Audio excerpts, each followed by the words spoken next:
قالوا انؤمن كما آمن السفهاء الا انهم هم السفهاء ولكن لا يعلمون۔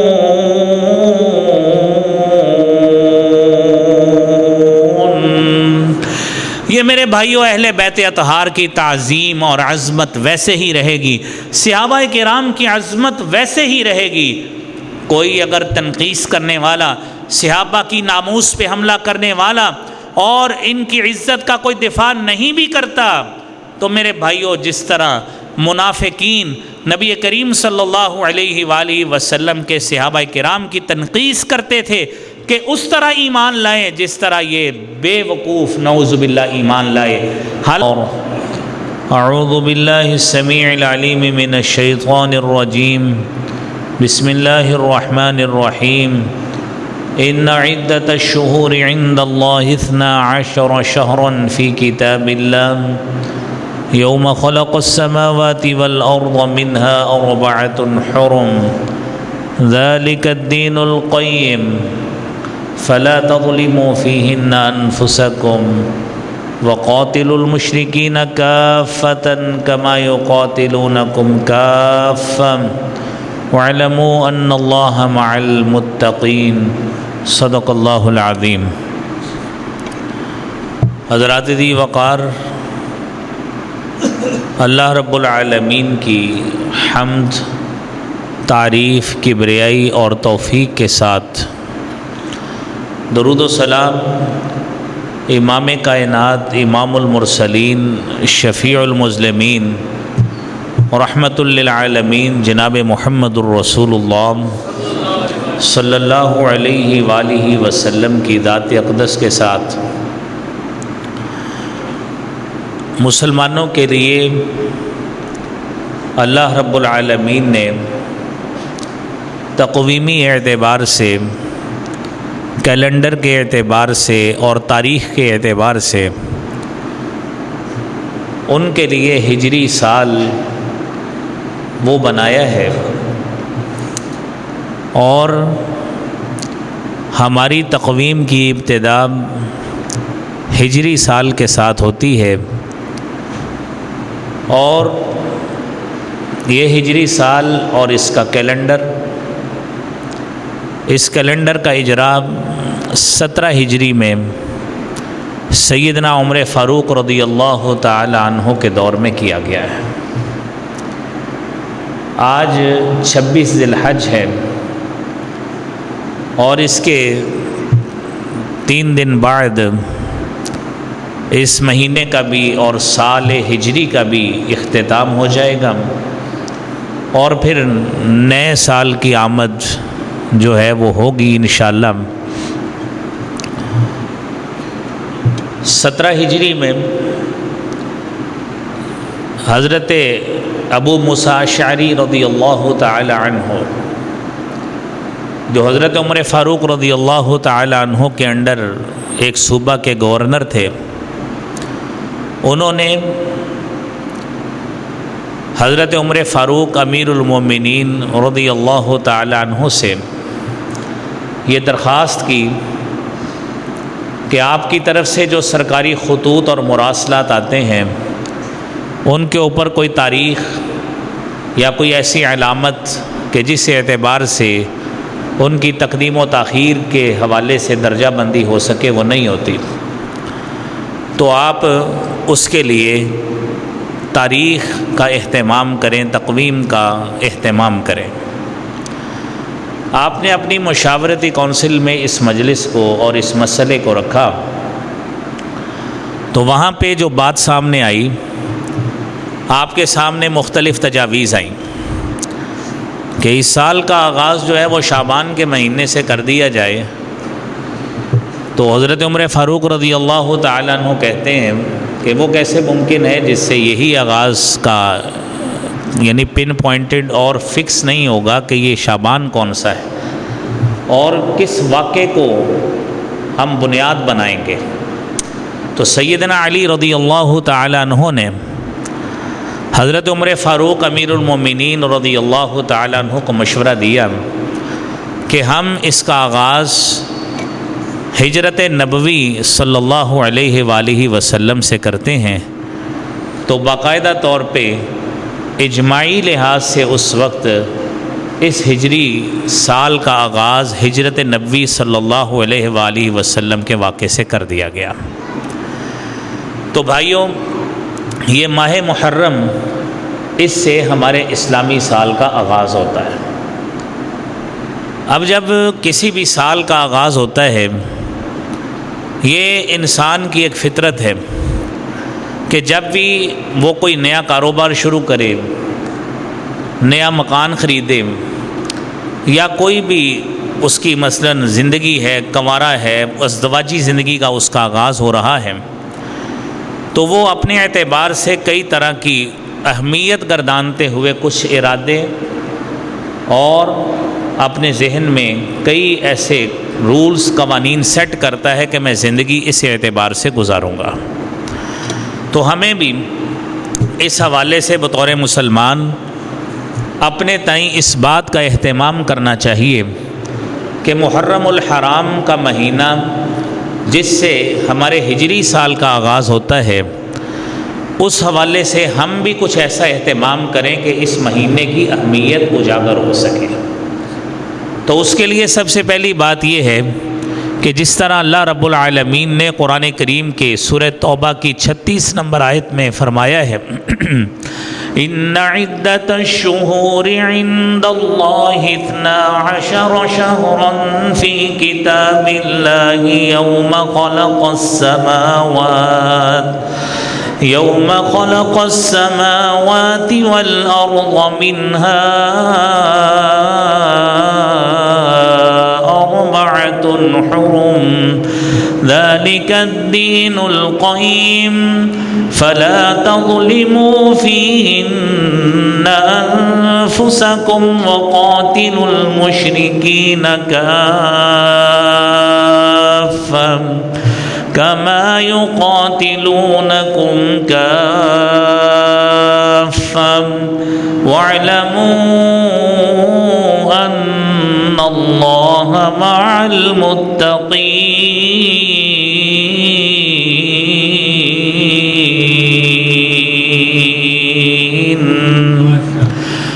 اللہ رب العالمین نے جب سے آسمان کی اور زمین کی تخلیق کی ہے، مہینوں کی تعداد 12 ہی رکھی۔ اس میں 4 مہینے حرمت والے ہیں، ذوالقعدہ ہے، ذوالحج ہے، محرم ہے اور رجب ہے۔ اب کیفیت یہ ہے کہ اس مہینے کا احترام ہم نے کرنا ہے۔ زمانہ جاہلیت میں یہ ہوتا تھا کیونکہ وہاں پہ جنگیں لڑی جاتی تھیں، قبائل میں بڑی دشمنیاں ہوتی تھیں، بڑے مسائل ہوتے تھے، تو وہ اس اعتبار سے انہیں اس بات کا حکم دیا گیا کہ تم نے ان 4 مہینوں کا بالخصوص احترام کرنا ہے کہ اس میں جنگ نہیں لڑنی، اس میں لڑائی نہیں کرنی، ایک دوسرے کے خلاف ہتھیار نہیں اٹھانے، کیونکہ ان مہینوں کی حرمت اللہ رب العالمین نے قائم کی ہے۔ اور پھر مطلقاً رہتی دنیا تک اس بات کا حکم ہے لا تظلموا فیہن انفسکم، ان مہینوں میں اپنے اوپر ظلم نہ کرو۔ اور اس ظلم کی کئی قسمیں ہیں، ہم آگے انشاءاللہ اس کو آپ کے سامنے رکھیں گے۔ تو پہلی بات یہ ہے کہ یہ ہمیں اس حوالے سے اہتمام کرنا چاہیے کہ اس کی حرمت کا دھیان رکھیں۔ دوسری بات یہ ہے کہ یہ اسلامی کیلنڈر کا چونکہ پہلا مہینہ ہے اور سال کے آغاز پر انسان کی خوشی یہ فطرتی عمل ہے، لیکن اس خوشی میں اس کو کچھ ارادے ایسے کرنے چاہیے کہ جس سے وہ یہ سمجھے کہ واقعتاً میں نئے سال میں آ گیا ہوں۔ میں پچھلے سال مثال کے طور پہ میں نماز نہیں پڑھتا تھا، مجھے نئے سال کی خوشی اس اعتبار سے ہوئی ہے کہ آئندہ میں نماز قائم کیا کروں گا۔ میں پچھلے سال رمضان کے روزے نہیں رکھتا تھا، پابند نہیں تھا اور پابندی سے اس پر عمل نہیں کرتا تھا، تو اب نیا سال آیا ہے، میری زندگی اور کم ہوتی جا رہی ہے اور میں موت کی طرف جا رہا ہوں، لہذا میں آئندہ روزے کے عمل میں کوتاہی نہیں کروں گا۔ ایک شخص ہے، وہ اپنے رشتہ داروں کے ساتھ قرابت داروں کے ساتھ اچھے معاملات نہیں کرتا، قطع تعلقی کرتا ہے، ان سے میل جول اور مراسم رکھنے کا قائل نہیں ہے یا کوتاہی کرتا ہے، تو اس حوالے سے اس کو توجہ دینی چاہیے کہ نیا سال آ گیا ہے، شاید یہ میری زندگی کا آخری سال ہو، لہذا مجھے اپنا پرانا غلط عمل چھوڑ کر اب صحیح عمل کی طرف آنا ہے، تو اس کو صحیح معنوں میں اس سال کی آمد کی واقعتاً خوشی ہونی چاہیے۔ اگر تو ہم ان اعمال کے حوالے سے اپنے اندر ایک نئی اسپرٹ پیدا کرتے ہیں، اپنے اندر جدت لے کے آتے ہیں اور غلط روش چھوڑ کر سیدھے رستے پہ آتے ہیں، تو میرے محترم بھائیوں، اس عمل میں میری بھی، آپ کی بھی، ہم سب کی نجات ہے، اور اس حوالے سے ہمیں کوشش بھی کرنی چاہیے اور خوش بھی ہونا چاہیے۔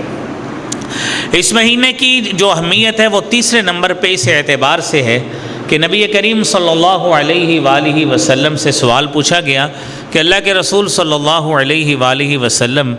ان مہینوں میں جب یہ محرم کا مہینہ شروع ہوتا ہے، روزوں کے حوالے سے دریافت کیا گیا تو آپ صلی اللہ علیہ وآلہ وسلم نے رمضان کے مہینے کے بعد شہر اللہ المحرم، محرم کے مہینے کے روزوں کو رمضان کے بعد افضل ترین قرار دیا۔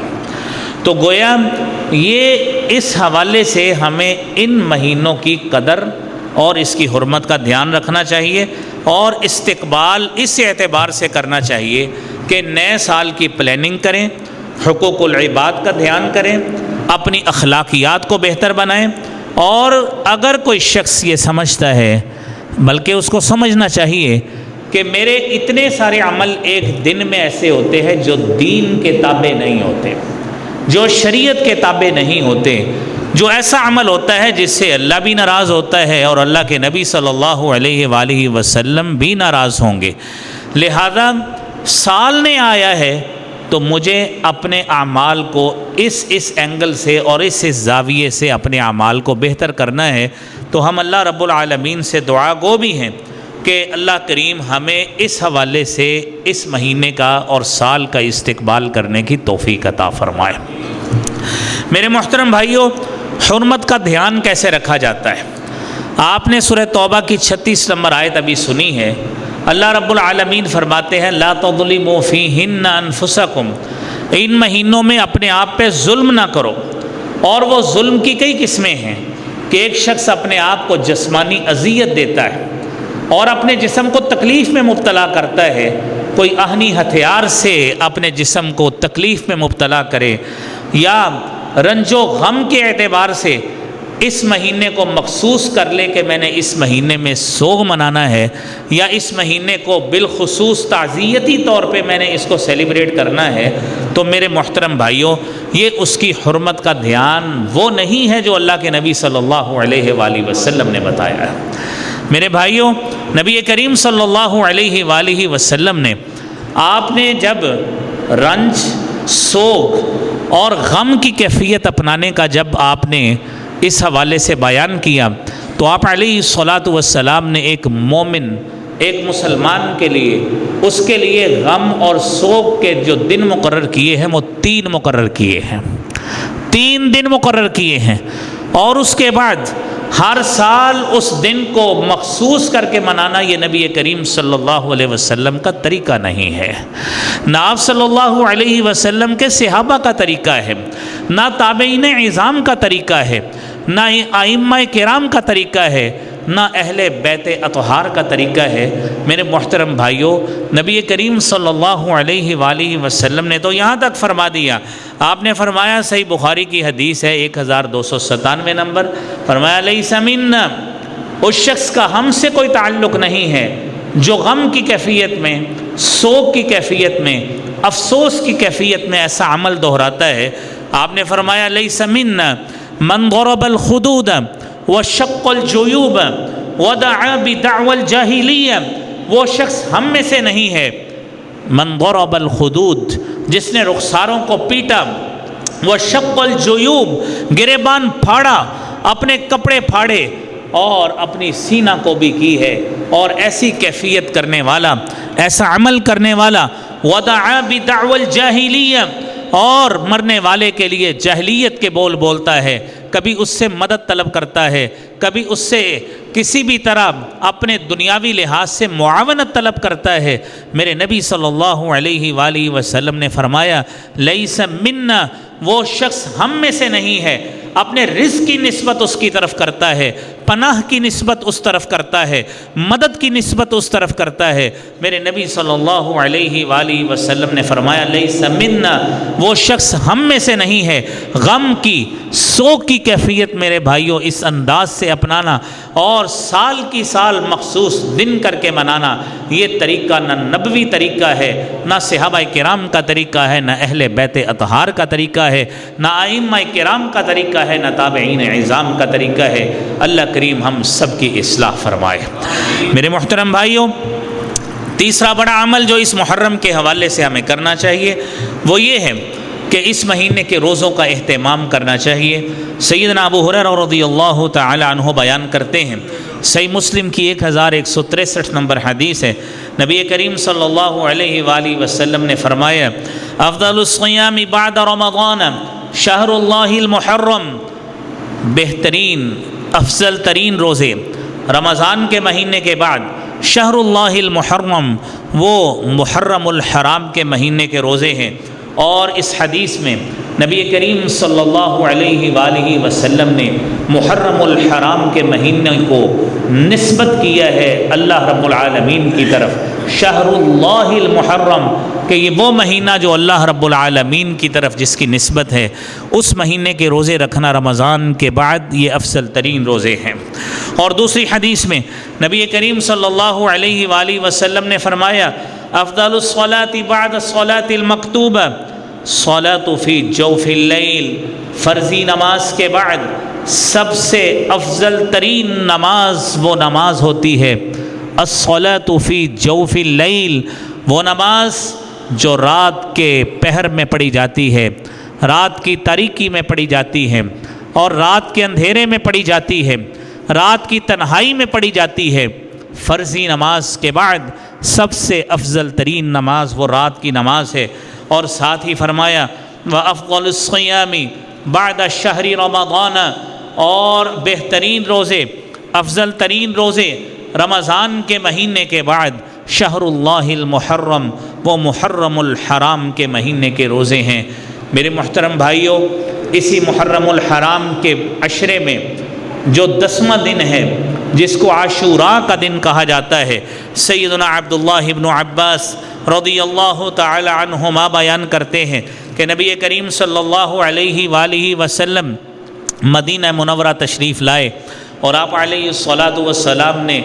لوگوں کو اس بات کا عمل کرتے پایا کہ لوگ عاشوراء کا روزہ رکھتے ہیں۔ آپ صلی اللہ علیہ وآلہ وسلم نے پوچھا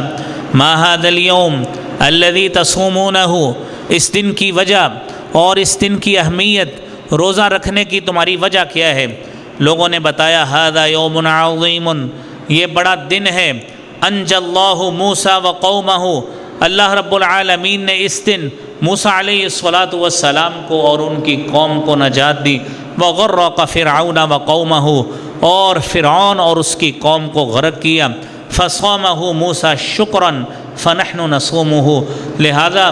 اس دن کا شکرانے کے طور پر حضرت موسیٰ علیہ الصلاۃ والسلام روزہ رکھا کرتے تھے، فنحن نصومہ، لہذا ہم بھی اس دن کا روزہ رکھتے ہیں۔ نبی کریم صلی اللہ علیہ وآلہ وسلم نے فرمایا، صحیح مسلم کی 1130 نمبر حدیث ہے، فرمایا فنحن احق واولی بموسیٰ منکم، ہم موسیٰ علیہ الصلاۃ والسلام سے قربت اور محبت کا زیادہ حق رکھتے ہیں۔ فصامہ رسول اللہ وامر بصیامہ، آپ صلی اللہ علیہ وآلہ وسلم نے خود بھی روزہ رکھا، وامر بصیامہ، اور آپ صلی اللہ علیہ وسلم نے اس دن کا روزہ رکھنے کا بھی حکم دیا۔ میرے محترم بھائیوں،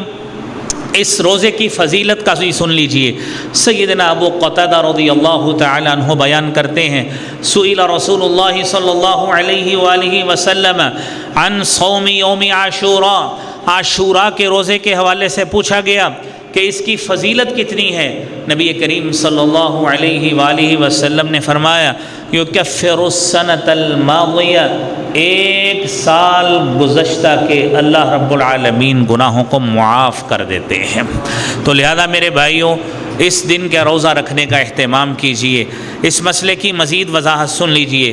بعض صحابہ کرام نے نبی کریم صلی اللہ علیہ وآلہ وسلم کو کہا، یا رسول اللہ انہ یوم تعظمہ الیہود والنصارى، یہ تو وہ دن ہے کہ اس کی عظمت اور اس کی بڑائی کے قائل یہودی اور عیسائی ہیں۔ آپ نے فرمایا فَإِذَا كَانَ الْعَامُ الْمُقْبِلِ إِن شاء اللَّهُ، جب اگلا سال آئے گا اللہ کرے اگر اللہ نے چاہا، صُمْنَا الْيَوْمَ التَّاسِعَ، ہم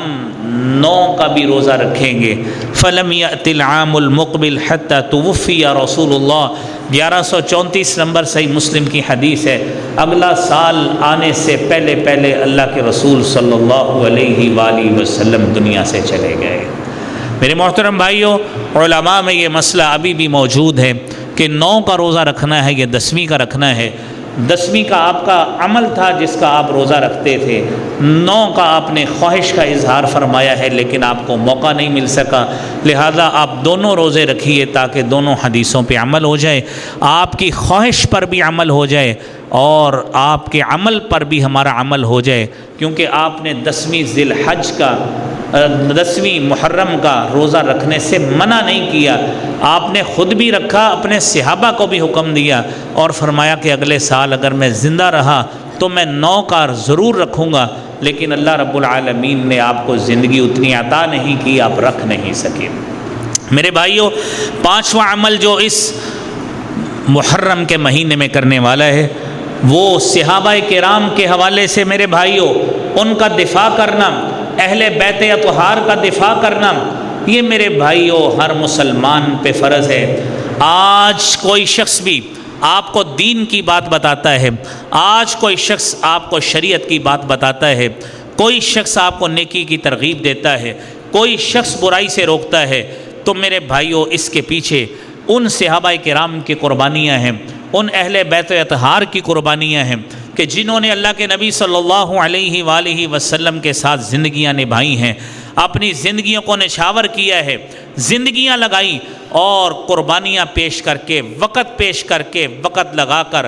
وہ دین کی باتیں ان کے قربانیوں کی وجہ سے آج ہم تک پہنچی ہیں۔ لہذا میرے بھائیوں ہر مسلمان کے لیے ضروری ہے ان صحابہ کرام کی عزت کا دفاع کیا جائے، ان کی ناموس کا دفاع کیا جائے، اور دنیا میں آپ کو ایسے لوگ بھی ملیں گے، ایسے گروپ بھی ملیں گے جو صحابہ کرام پر نعوذ باللہ ان ایام کا سہارا لیتے ہوئے طعن و تشنیع بھی کرتے ہیں اور منافقین والا وہ عمل کرتے ہیں جو قرآن کریم نے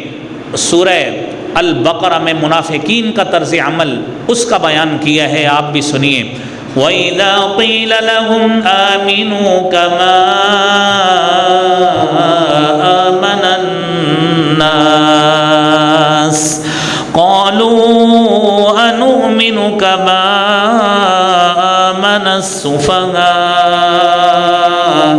أَلَا إِنَّهُمْ هُمُ السُّفَهَاءُ وَلَكِنْ لَا يَعْلَمُونَ۔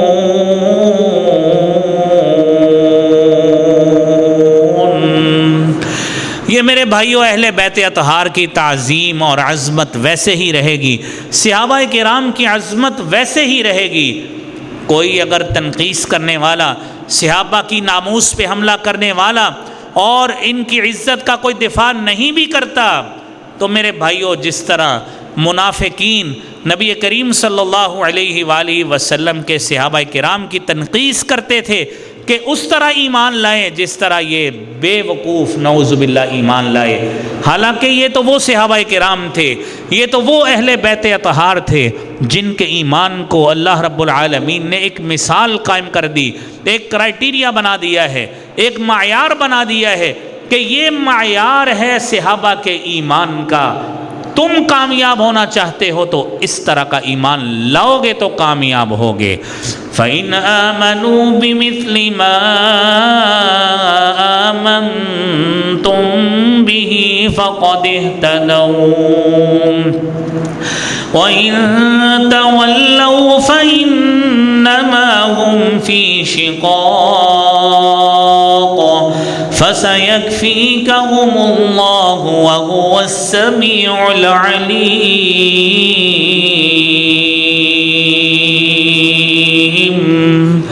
یہ صحابہ، یہ اہل بیت اطہار لوگوں، اس طرح کا ایمان لاؤ گے تو تمہارا ایمان قبول ہے۔ اِن تولوا، اگر پھر گئے اس طرح کا ایمان نہ لائے، انما ہم فی شقاق، یاد رکھنا تمہاری زندگی بدبختی میں داخل ہو چکی ہے، اس زندگی پہ تمہیں نجات نہیں مل سکتی۔ اور نبی کریم صلی اللہ علیہ وآلہ وسلم نے فرمایا من سب اصحابی،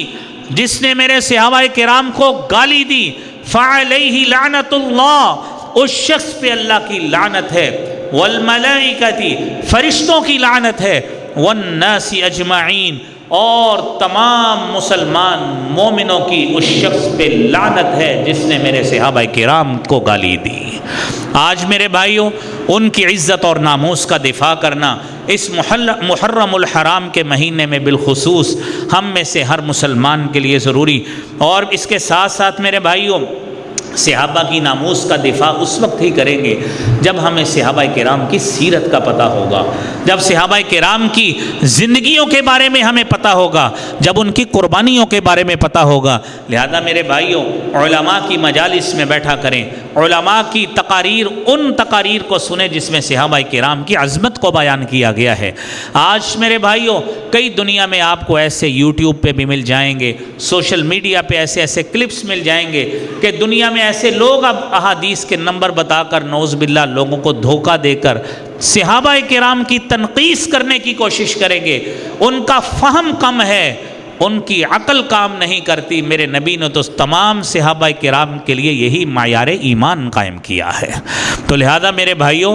ان صحابہ کرام کی زندگیوں کو پڑھنا، ان کا مطالعہ کرنا اور پھر اس سے آگاہی حاصل کر کے ان کی عزت کا دفاع کرنا، میرے محترم بھائیوں، یہ ہر مسلمان پہ فرض ہے۔ اور اس کے ساتھ ساتھ اس مہینے میں بالخصوص کئی ایسی فضول رسمیں، کئی ایسی فضول بدعات ایسی معاشرے میں ظاہر ہوتی ہیں کہ شاید ہمارے کئی سادہ لوگ بیچارے اس کا حصہ بن جاتے ہیں، کم علمی کے باوجود، کم علمی کی وجہ سے، لا علمی کی وجہ سے، کج فہمی کی وجہ سے۔ اور جب اس طرح کی رسومات، اس طرح کی بدعات، اس طرح کی مجالس کا حصہ بنیں گے تو قرآن کیا کہتا ہے؟ سورہ نساء کی 40 نمبر آیت کو سماعت فرمائیں۔ قرآن کہتا ہے وَقَدْ نَزَّلَ عَلَيْكُمْ فِي الْكِتَابِ أَنْ إِذَا سَمِعْتُمْ آيَاتِ اللَّهِ يُكْفَرُ بِهَا وَيُسْتَهْزَأُ بِهَا فَلَا تَقْعُدُوا مَعَهُمْ حَتَّى يَخُوضُوا فِي حَدِيثٍ غَيْرِهِ إِنَّكُمْ إِذًا مِثْلُهُمْ إِنَّ اللَّهَ جَامِعُ الْمُنَافِقِينَ وَالْكَافِرِينَ فِي جَهَنَّمَ جَمِيعًا۔ اللہ تعالیٰ نے تمہارے لیے ایسا کچھ نازل کیا ہے، اتنا کچھ نازل کر دیا ہے، کتاب میں اتنی واضح تعلیمات ہیں کہ جب تم سنو اللہ کی آیات کے بارے میں، یکفر بہا ویستہزأ بہا، صحابہ کے ایمان کو معیار بنایا، اس مجلس میں صحابہ کرام کی تنقیص ہو رہی ہے، اہل بیت اطہار کے حوالے سے ان کا نقص بیان کیا جا رہا ہے، نعوذ باللہ من ذالک۔ قرآن کہتا ہے سن لو، لا تقعدوا معہم، ان کے ساتھ مت بیٹھو، اس مجلس کا حصہ مت بنو، حتی یخوضوا فی حدیث غیری، اس وقت تک اس مجلس کا حصہ آپ نے نہیں بننا جب تک اس موضوع کو چھوڑ کر کسی اور کے بارے میں بات نہیں کرنے لگ جاتے ہیں۔ میرے رب نے ان کا نقص بیان کرنے کی یا ایسی آیات کی تصحیح کرنے کی اجازت ہی نہیں دی۔ ہاں اگر دوستی میں آ کر، عہدے کے لالچ میں آ کر، پروٹوکول کے لالچ میں آ کر ایسی مجلس کا حصہ بن گئے، فیصلہ میرا نہیں ہے، قرآن کا ہے، انکم اذا مثلہم، تمہارا شمار بھی انہی کی طرح ہے جو وہ کام کر رہے تم آگے بیٹھ کے سن رہے۔ ان اللہ جامع المنافقین والکافرین فی جہنم جمیعا، تمہارا ظاہر اور باطن اور، یہ مومن کا کردار نہیں ہے، یہ منافق کا کردار ہے۔ ان اللہ جامع المنافقین والکافرین فی جہنم جمیعا، اللہ کریم کافروں اور منافقوں کو سب کو جہنم میں اکٹھا کرے گا۔ لہذا بھائیو، ایسی مجالس سے اور ایسی بدعات سے، ایسی خرافات سے، ایسی گیدرنگ سے اور ایسی چیزیں موبائل پہ مزے لے لے کر دیکھنا اور سننا، اس سے گریز کیجئے، ورنہ آپ کا شمار بھی ان میں ہوگا۔ میرے عزیز بھائیوں، اور ان دنوں میں بالخصوص ان باتوں کو ذہن میں رکھیے کہ سیاہ جھنڈوں کو بلند کرنا، منہ کو پیٹنا، رخساروں کو پیٹنا اور جاہلیت کے بول بولنا، چلانا اور عورتوں کا زیورات نہ پہننا اور آہنی ہتھیاروں سے اپنے آپ کو زخمی کر لینا، غیر اللہ کی نیاز کرنا اور مخصوص دن کر کے اس دن سوگ منانا اور پھر ان مخصوص دنوں میں قبرستانوں میں جا کے رش لگانا اور ریڈیو ٹی وی پر اور میڈیا پر اسی سوگ کی کیفیت کا جاری رہنا۔ میرے محترم بھائیوں، پھر 10 محرم کو اپنے چولہے بند رکھنا اور اس کے ساتھ ساتھ نو بیاہی دلہنوں کا یوم عاشوراء میکے میں گزارنا اور اس کے ساتھ ساتھ غم مخصوص میں زیورات کو ترک کر دینا اور شادیوں اور خوشیوں کو اس مہینے میں اہتمام کے ساتھ ترک کر دینا، صحابہ کرام کو گالیاں دینا۔ میرے محترم بھائیوں، یہ کسی مسلمان کا عقیدہ نہیں ہو سکتا جس کو ہم نے اس محرم میں سے خاص کیا ہوا ہے۔ میرے محترم بھائیوں، یہ ہمارے ہم لوگوں نے معاشرے کی لے میں آ کر،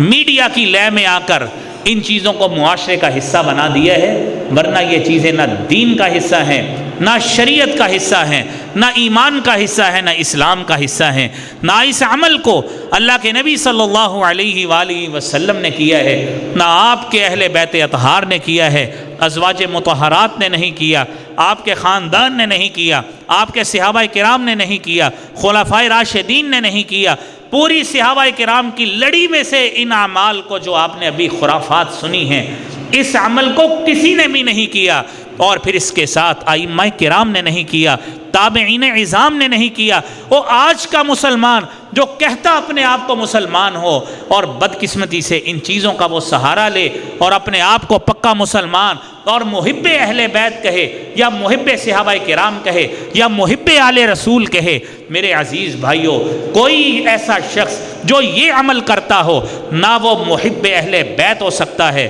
نہ محب رسول ہو سکتا ہے، نہ محب آل رسول ہو سکتا ہے، نہ وہ محب آل رسول تو کیا، وہ صحابہ کرام کا بھی محب نہیں ہے، نہ ائمہ کرام کا محب ہے، نہ ہی اپنے فقہ کا محب ہے، وہ کسی کا محب نہیں ہے، وہ پیروکار ہے اور پرچار کرتا ہے تو بدعات کا کرتا ہے، پرچار کرتا ہے تو ان غیر شرعی رسومات کا کرتا ہے جس کا دین سے کوئی تعلق نہیں ہے، نہ ایمان سے نہ اسلام سے تعلق ہے۔ لہذا بھائیوں، ان چیزوں کے حوالے سے اور ان اعمال کے حوالے سے اپنی اپنی برین سٹارمنگ کیجئے، اپنی ذہن سازی کیجئے کہ کسی شخص کو بھی اپنے خاندان میں سے، اپنی فیملی میں سے ان اعمال کا حصہ نہیں بننے دینا، اس کی بڑے پیار سے تربیت کرنی ہے کہ یہ چیزیں دین کا حصہ نہیں ہیں، یہ چیزیں شریعت کا حصہ نہیں ہیں۔ لہذا میرے بھائی، مجھے بھی آپ کو بھی اللہ ان سب پر عمل کی توفیق عطا فرمائے۔ اور یہ محرم الحرام میرے بھائیوں، یہ پیغام لے کے آتا ہے کہ یہاں سے تو اسلامی سال کا آغاز ہوتا ہے، یہ اتحاد امت کا درس دیتا ہے، اور ہمارا موضوع ہی میرے بھائیوں محرم الحرام کے حوالے سے اتحاد کی دعوت ہے کہ آئیے، قرآن کریم نے ہمارے لیے دین اور شریعت اس کو مشروع کیا ہے، وہ شریعت ہمارا حصہ ہے جو دین ہمارا حضرت نوح علیہ الصلاۃ والسلام سے چلا ہے۔ قرآن کریم میں سورہ شورى کی 13 نمبر آیت ہے، آپ سنیے، شرع لکم من الدین ما وصى به نوحا والذی اوحینا الیک ما وصینا به ابراہیم وموسى وعیسى ان اقیموا الدین ولا تتفرقوا فیہ۔ اللہ نے تمہارے لیے دین ہی وہ مشروع کی ہے جس کی وصیت اللہ نے نوح کو کی تھی، ابراہیم کو کی تھی، موسیٰ کو کی ہے، عیسیٰ کو کی ہے۔ ایک وصیت ہے، ان اقیم الدین، اس دین کو قائم کرو، اور یہ دین وہ ہے جس کی بنیاد وحی الہی پر ہے، اور وحی الہی کا سلسلہ میرے بھائیوں نبی کریم صلی اللہ علیہ وآلہ وسلم تک محدود تھا۔ 12 ربیع الاول کو آپ صلی اللہ علیہ وسلم کی 12 ربیع الاول 11 ہجری آپ دنیا سے چلے گئے، وحی کا سلسلہ ختم ہو گیا۔ اس کے بعد جو اگلے دن بھی واقعہ ہو وہ ہمارے دین کا حصہ نہیں ہو سکتا، اس کی بنا پہ ہم کوئی رسم، کوئی چیز اپنی شریعت میں قائم نہیں کر سکتے۔ میرے بھائیوں، کسی دن کو مخصوص کر کے، کسی رات کو مخصوص کر کے، اور ایسا دن یا کوئی ایسی رات جو آپ کی زندگی کے بعد بھی ہے یا آپ کی زندگی کے اندر بھی ہو، جس کا آپ نے کوئی حکم نہیں دیا، آپ کا عمل ثابت نہ ہو، میرے بھائیوں اس کو مخصوص انداز سے منانا یہ مسلمان کا شیوا نہیں ہے، نہ ہی اس کا عمل ہونا چاہیے۔ اور میرے بھائیوں، امام بخاری رحمۃ اللہ علیہ، ان کے استاد ہیں ابو العالیہ، وہ بغیم بینہم، یہی جو آیت 13 نمبر آپ نے سنی، اس کی تفسیر میں لکھتے ہیں کہ اس میں یعنی آج تک کوئی ایسا اختلاف جو جنگ تک پہنچا دیتا ہو، اس کی بنیاد کبھی بھی دین نہیں ہوا کرتا، وہ رسومات ہوتی ہیں، وہ بدعات ہوتی ہیں، وہ آپس کے اختلافات ہو سکتے ہیں۔ دین کی بنیاد پہ میرے بھائیوں کبھی کوئی جماعتیں نہیں لڑیں کہ دین یہ قائم ہونا چاہیے، یہ دین ہو۔ دین تو جب سے اللہ نے کائنات کو بنایا ہے، دین اللہ کے نبی محمد الرسول اللہ صلی اللہ علیہ وسلم تک ایک ہی دین ہے، ایک ہی دین ہے۔ یہی اتحاد امت ہے کہ اس پہ آئیے، جب آپ نے دین میں بدعات کو داخل کیا، دین میں ایسے فضول رسموں کو داخل کیا جو آپ کی زندگی کے واقعات ہی نہیں ہیں، اس کو دین اور ریاست کی مخصوص تاریخوں کا حصہ بنا دیا، تو میرے بھائیوں پھر یہی کچھ ہوتا ہے، پھر اتحاد نہیں ہوتا، پھر افتراق جنم لیا کرتا ہے، پھر انتشار ہوا کرتا ہے۔ اور بغاوت جب ہوتی ہے کس طرح ہوتی ہے؟ بغیاً علی الدنیا وطلب ملکیہا وزخرفیہا وزینتیہا، کہ جب بھی بغاوت ہوتی ہے طلب دنیا پہ ہوتی ہے، جب بھی بغاوت ہوتی ہے بادشاہت کی طلب پہ ہوتی ہے، جب بھی بغاوت ہوتی ہے یہ زیب و زینت، دنیا کے ذخائر اور زیورات، ان کی طلب پہ ہوتی ہے۔ اتحاد دین کی بنیاد پہ ہوتا ہے۔ جب بھی بدعات کی طرف جائیں گے، جب بھی فضول مجالس اور رسومات کی طرف جائیں گے، میرے بھائیوں پھر اتحاد سے نکل پر پھر گروہ بندی کی طرف جاتے ہیں۔ اور آج بدقسمتی سے ہمارا ملک اسی چیز کا شکار ہے۔ اور اس کے ساتھ ساتھ میرے بھائیوں یہ بات بھی سن لیجئے، قرآن کہتا ہے ان هذه امتکم امۃ واحدہ، یہ امت تو ایک امت تھی، یہ ایک امت تھی جس کو اللہ نے ایک دین کی بنا پہ قائم کیا تھا کہ آپ اللہ کی ہی عبادت کریں، لیکن اس امت نے آ کر کیا کیا خرافات کر دی۔ امت کا مفہوم میں آپ کو سمجھاتا، وقت بہت کم رہ گیا ہے، ورنہ اس گفتگو کو ہم آگے انشاءاللہ چلائیں گے، لیکن یہ بات ذہن میں رکھیے کہ اتحاد اور اتفاق دین کی بنیاد پہ قائم ہوتا ہے۔ جب دین سے ہٹا جاتا ہے، گروہ بندی کی طرف جائیں تو میرے بھائیوں اتحاد ختم ہو جاتا ہے۔ قرآن کریم نے میرے بھائیوں اسی لیے ہمیں حکم دیا ہے سورہ آل عمران میں وَاعْتَصِمُوا بِحَبْلِ اللَّهِ جَمِيعًا وَلَا تَفَرَّقُوا، اللہ رب العالمین کے دین اور رسی کو مضبوطی سے تھام لو، تفرقے میں نہ پڑو۔ اور آگے کیا کہا؟ وَاذْكُرُوا إِذْ كُنْتُمْ أَعْدَاءً فألف بين قلوبكم فأصبحتم بنعمته إخوانا وكنتم على شفا حفرة من النار فأنقذكم منها كذلك يبين الله لكم آياته لعلكم تهتدون۔ تم تو گمراہ تھے، تمہاری کیفیت یہ تھی کنتم علی شفا حفرۃ، تم اپنی گمراہی شرک گروہ بندی کی بدولت جہنم کی آگ کے دانے پہ کھڑے تھے۔ اللہ نے اپنے نبی کو بھیجا، اس نے آ کے تمہیں اخوت اور بھائی چارے کے رشتے میں پرو کر دین کی راہ دکھا کر تمہیں صراط مستقیم پہ لگا دیا۔ اور آج بھی ایک ہی حل ہے، قرآن نے وہ حل بتایا ہے میرے بھائیوں۔ وہ کیا حل ہے؟ فَإِن تَنَازَعْتُمْ فِي شَيْءٍ فَرُدُّوهُ إِلَى اللَّهِ وَالرَّسُولِ إِن كُنتُمْ تُؤْمِنُونَ بِاللَّهِ وَالْيَوْمِ الْآخِرِ ذَلِكَ خَيْرٌ وَأَحْسَنُ تَأْوِيلًا۔ جھگڑا ہو جائے ایک ہی رستہ ہے، نہ آپ کو لاہور کی طرف نجات ملے گی نہ اسلام آباد کی طرف۔ یہاں سے حکومتیں تو مل سکتی ہیں، نجات نہیں ملا کرتی، نہ بغداد سے ملے گی نہ ملتان سے ملے گی۔ آپ کو نجات ملے گی تو اس مدینے والے کے فرمان کی طرف ملے گی جس پہ قرآن اترا تھا۔ آئیے اسی قرآن کی طرف، اسی سنت مصطفیٰ کی طرف۔ مسائل کا حل چاہتے ہو، تنازع ہو جائے تو اسی کی طرف آؤ گے تو نجات ملے گی۔ اللہ کریم ہم سب کو ان باتوں کی سمجھ کی توفیق عطا فرمائے۔ وآخر دعوانا الحمد للہ رب العالمین۔